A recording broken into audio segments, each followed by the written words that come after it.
Thanks for logging on with us here at 41NBC.com. I'm Kyle Warnke. Middle Georgia law enforcement spent the day searching Riverside Cemetery and canvassing surrounding neighborhoods looking for 71-year-old David Mann. He went missing Tuesday afternoon. Now the Bibb County Sheriff's Office, along with several law enforcement agencies, are still searching for him. A man's car was found abandoned in the cemetery Wednesday morning. Mann was last seen wearing green cargo pants and a long-sleeve white shirt. If you have any information on where he might be, please call Macon Police. Their number 751-7500. Investigators suspect robbery as a possible motive in the double homicide in Monroe County. Investigators say there were missing items in the house where Russell Jacobs and James Pittman Wood were found Tuesday afternoon. If you have any information on this case, please call 994-7043. A former Middle Georgia sheriff is sentenced to 10 years in prison for beating an inmate in his jail. Stacy Bloodsworth is also charged with attempting to cover up the incident. He pleaded guilty last October. 4 other members of the jail staff, including Bloodsworth's son, were also convicted and sentenced in that incident. A Baldwin State Prison inmate was sentenced to life in prison without parole for beating and choking his cellmate to death. Carl Merkerson was already serving a life sentence for a 2007 murder in DeKalb County when he got into a fight with his cellmate, Terrence Bowen, in 2010. Bowen died from his injuries. Merkerson's trial began Tuesday, and after hearing evidence, the jury met for only 10 minutes before returning with their guilty verdict. Macon District Attorney David Cook says he will seek the death penalty against one of the 4 suspects in the murder of Gail Spencer. Cook said the factors of this case led to his decision to seek the ultimate punishment for Tracy Jones.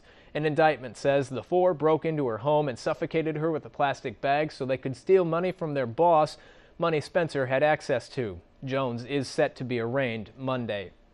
A Milledgeville woman is calling for the resignation of a city councilman for misusing city funds, as well as some other ethics violations. Danielle Fields points out 3 instances of unethical behavior against City Councilman Philip Joyner. Joyner says he is going to wait to share his side of the story.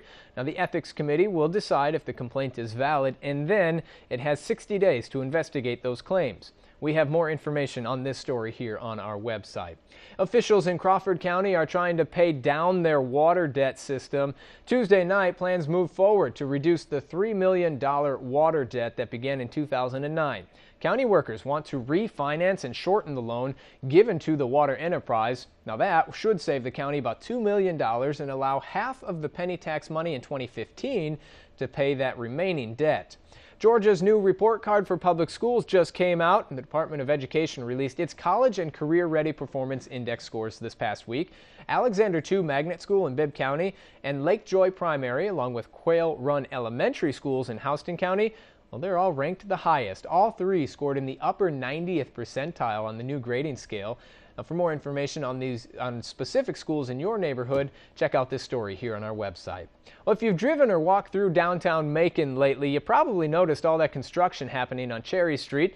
It's all part of a push to get new business to the area. Newtown Macon is leading that charge by focusing on bringing residents and jobs to the area. Now, by Labor Day, they expect to have about 100 more lofts, plus some new businesses opening in downtown Macon. Pretty cool. And some Houston County churches are teaming up with a national group to combat family homelessness. Family Promise opened its first Homeless Day Center in Houston County.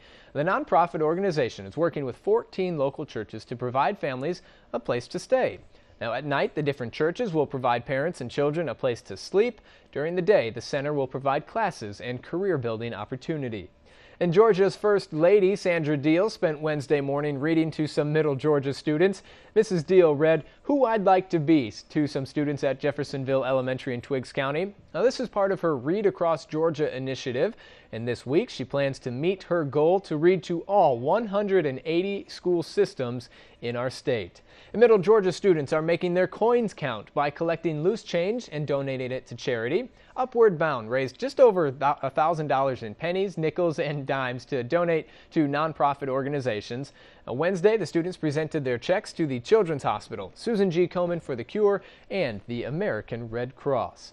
And some more good news. A local fraternity held the first signing day for students who are going to college, but not for sports. rather on academic scholarships. The Macon Warner Robins alumni chapter of Kappa Alpha Psi fraternity put the first Kappa League signing day at Southwest High School together. 11 high school seniors from Macon, Warner Robins, and Milledgeville announced where they will be going to school for the next 4 years. Now, the guys that were honored last night are part of the Kappa League program. It's a program that is open to students grades 6 through 12, and we have more information on that here on our website. And join us on the air tonight for the news at 6 and 11. Have a great Thursday, everybody.